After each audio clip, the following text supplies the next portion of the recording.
అందరికీ నమస్తే అండి. పోతుని మహేష్ అప్పుడే చంద్రబాబు నాయుడు గారు మాట్లాడిన మాటల్ని వక్రీకరించడం ప్రారంభించాడు. మేము అందుకే అంటూ ఉంటాం, ఇన్ని సూడి గేదెలో ఒళ్ళు పెరిగిపోయింది, కానీ వీడికి ఆ బుర్రలో ఎర్రసేమంత గుజ్జు కూడా లేదని చెప్పేసి అని అంటాం. ఒళ్ళు పెంచేసాడంతే సూడి గేదెలాగా. సగం పనులు చేయమాకండ్రా, ఏదైనా వింటే పూర్తిగా వినండి. అక్కడ చంద్రబాబు నాయుడు గారు అన్న మాటలండి మీరు వక్రీకరించేది ఏంటి? ఇక్కడ ఒకసారి వీడు ఏం పోస్ట్ చేసాడో ఒకసారి చదివి వినిపిస్తాను చూడండి. జగన్ గారి 3 రాజధానులకే చంద్రబాబు గారి కూటమి మద్దతు. పరిపాలనా రాజధాని అమరావతి, ఆర్థిక రాజధాని విశాఖ, కర్నూలును అభివృద్ధి చేస్తామని చంద్రబాబు నాయుడు గారు ప్రకటించారు. ఇదే విషయాన్ని ఎన్నికల్లో ఎందుకు ప్రచారం చేయలేదు? నాడు కేసులు వేసి అభివృద్ధిని అడ్డుకున్నారు, నేడు వైఎస్ జగన్మోహన్ రెడ్డి గారిని అనుసరిస్తున్నారు అని సూడిగేదిగడ వేసిన పోస్టు. చంద్రబాబు నాయుడు గారు అసలు ఏం మాట్లాడారు విన్నావా? విశాఖపట్నాన్ని ఆర్థిక రాజధానిగా తీర్చిదిద్దుతాను అన్నాడు ఆయన. ఆ మాట వాస్తవం, అవునా? వినిపించిన పూర్తిగా. ఇప్పుడు మన దేశ ఆర్థిక రాజధాని అని చెప్పేసి ఎందుకంటారో జనరల్గా నువ్వు చాలా సందర్భాలు వినే ఉంటావు కదా.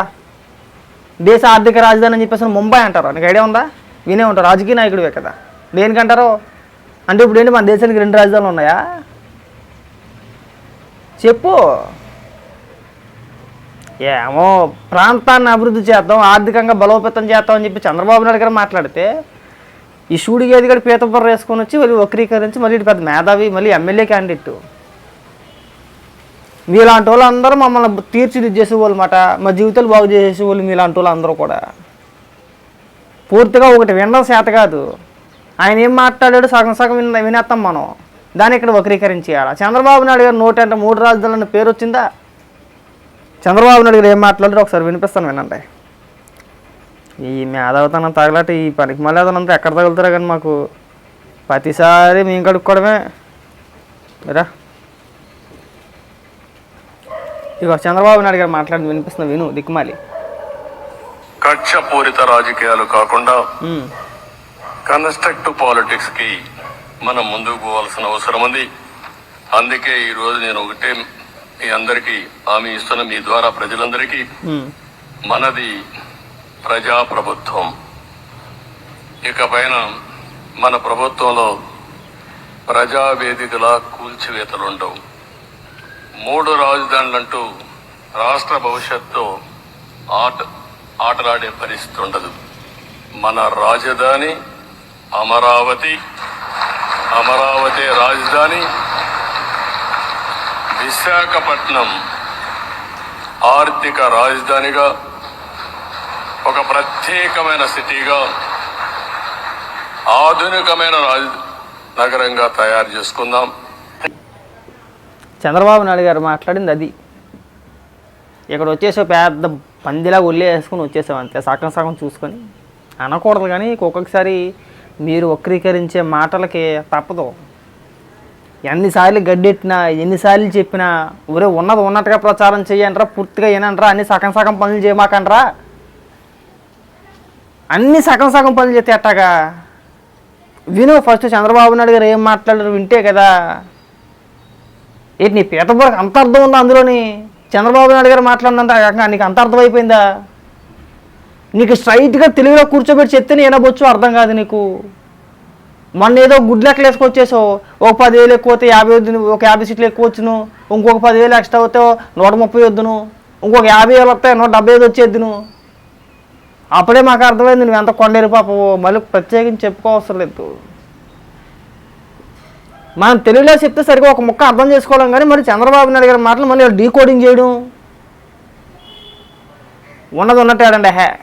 ఇంక చాలు. కానీ ఇంక ప్రతిసారి ఎంతసేపు అయినా సరే మాట్లాడితే జగన్మోహన్ రెడ్డి పరిపాలన తోడ్పాటు పట్టారు, మంచి పరిపాలన.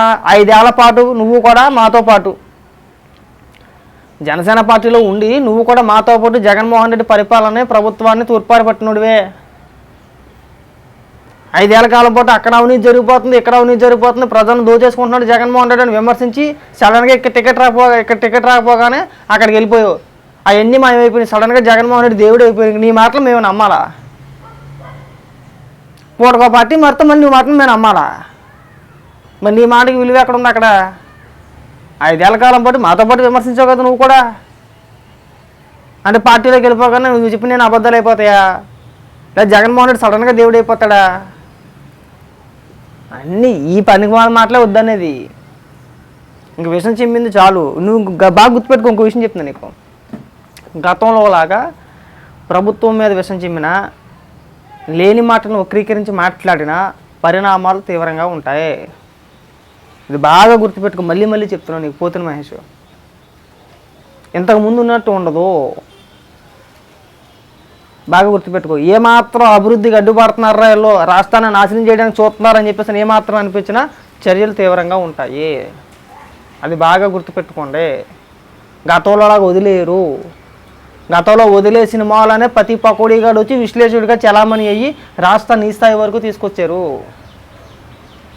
అన్ని రంగాల్ని సర్వనాశనం చేసేసారు కదా, ఒకటని కాదు కదా. అవునా? ఇవాళ పట్టుమని ఏదైనా పండగ వస్తే, ఆంధ్రప్రదేశ్లో ఏదైనా పండగ వస్తే ఎవరి చేతులు కూడా సిల్లి గవ్వ ఉండట్లా చేసుకోవడానికి.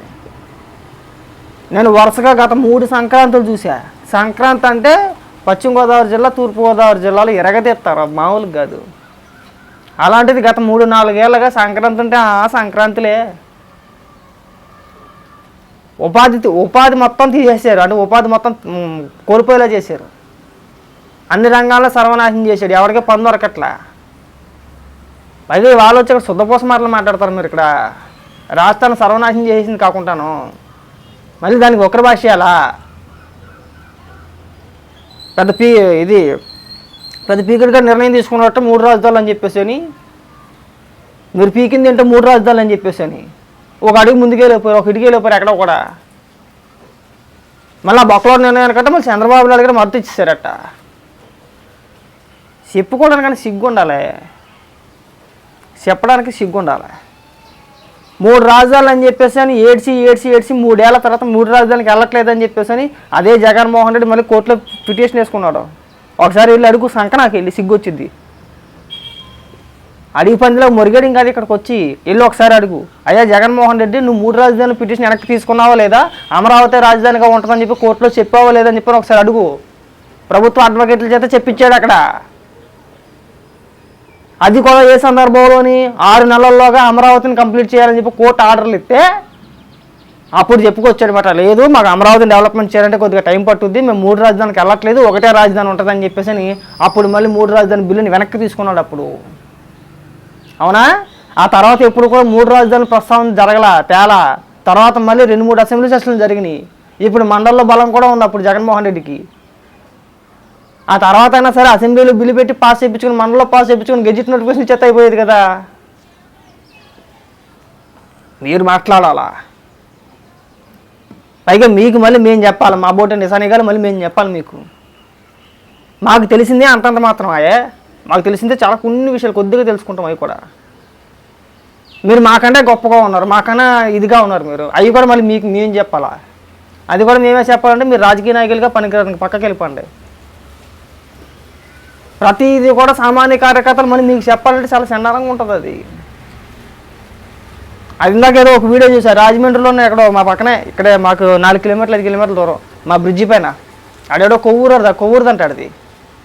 ఆడ బ్రిడ్జి మీద పెళ్ళం పిల్లలు వేసుకొచ్చి జగన్మోహన్ రెడ్డికి న్యాయం చేయకపోతే నేను ఇక్కడ దూకేస్తాను, ట్యాంపరింగ్ జరిగింది, హ్యాకింగ్ జరిగింది, దానిపైన విచారణ జరపాలా, నేను ఎక్కించి దూకేస్తాను అంటాడు ఆడు. అంటే జనం ఇంకా ఎంత గురిలో ఉన్నారో ఇంకా అర్థం చేసుకోవాలి మనం. అలాంటి వ్యక్తులు ఉన్న వల్లనే మీలాంటి వ్యక్తులు ఎన్ని చెప్పినా కానీ చాలామంది అయిపోతుంది. నాకు అప్పుడు అర్థమైందన్నమాట. ఈ పిచ్చినా కొడుకు ఇలా ఉన్నంతకాలం రాష్ట్రం ఎలాగే తగలడుద్ది. చెప్పే ప్రయత్నం చేయండి అబ్బా, వివరించే ప్రయత్నం చేయండి. ఇంక ఎంతసేపు జనాలతో ఆడేసుకుందాం, ప్రజలు అలాగే ఉంచేద్దాం, మనం వెచ్చిత్తది వింటారులే, ప్రజలు గొర్రెలుగా చిత్రీకరించేసి మనం చెప్పే సొల్లంతా వాళ్ళు వింటారులే, ఆ పరిస్థితి తీసుకురామాకండి. క్లారిటీగా అవగాహన తెప్పించే మాటలు మాట్లాడాలి. ప్రతి ఒక్కడు హ్యాకింగ్ అంటాడో, ట్యాపింగ్ అంటాడో, మీకు తెలియదా ట్యాపింగ్ జరుగుద్దో జరగదో? ఇప్పుడు ఒక పోలింగ్ బూత్లో ఏజెంట్లు ఉంటారు కదా, వైసీపీ ఏజెంట్లు ఉంటారో, తెలుగుదేశం పార్టీ ఏజెంట్లు ఉంటారో, ఈవీఎం మిషన్ ఉంటుంది, ఫామ్ 17C ఇస్తారు కదా, ఇస్తారా? పోలింగ్ అయిపోయిన తర్వాత ఫామ్ 70C ఇస్తారు కదా వాళ్ళకి. వైసీపీ ఏజెంట్కి ఇస్తారో, తెలుగుదేశం ఏజెంట్కి ఇస్తారో, ఎన్నికల సంఘం అధికారి దగ్గర ఉంటుంది. ఆ స్లిప్ మీద, ఆ ఫామ్ 17C మీద ఏముంటుందంటే ఆ ఈవీఎం నెంబరు, ఆ సీల్ నెంబరు, ఎన్ని ఓట్లు పోలేని, అర్థమైందా? ఆ బూత్ పరిధిలో ఎన్ని ఓట్లు ఉన్నాయి, పోలేని ఓట్లు ఎన్ని, అన్నీ కూడా వివరంగా స్లిప్ మీద పొందుపడుతుంది. అంటే రాసిస్తారన్నమాట. మళ్ళీ కౌంటింగ్ రోజున అదే స్లిప్ తీసుకొని వెళ్ళాలా. ఆ స్లిప్ తీసుకొని వెళ్తే ఆ ఈవీఎం ఏదైతే ఉందో అది ఏ టేబుల్ ఎక్కడికి వచ్చిందో చూసుకొని ఓకే పలానా రోజున ఇదిగో ఇది ఇన్ని ఓట్లు పోలేని ఈ ఈవీఎంలోని కౌంటింగ్ రోజున కూడా లెక్కైతే అన్నీ ఉండాలా. అంతమించి ఎక్కువ తక్కువ వచ్చినా సరే ఏ ఏజెంట్ కూడా ఒప్పుకోడు అక్కడ. కౌంటింగ్ ఏజెంట్లుగా ఉన్న వ్యక్తులు గుడ్డోళ్ళు కాదు కదా, పెచ్చోళ్ళు కాదు కదా. ఈ కూడా మనమే చెప్పండి సార్ కొన్ని మనకు తెలిసిందే అంత మాత్రం అంటే అవి కూడా మేమే చెప్పాలా. అలాంటి వ్యక్తులు నువ్వు ఇంకోసారి పెద్ద పెద్ద మాటలు మాట్లాడితే బాగా చెప్తున్నాడు. వదిలేయండి, రాష్ట్ర ప్రజలు ఎలా బతకడం అంటే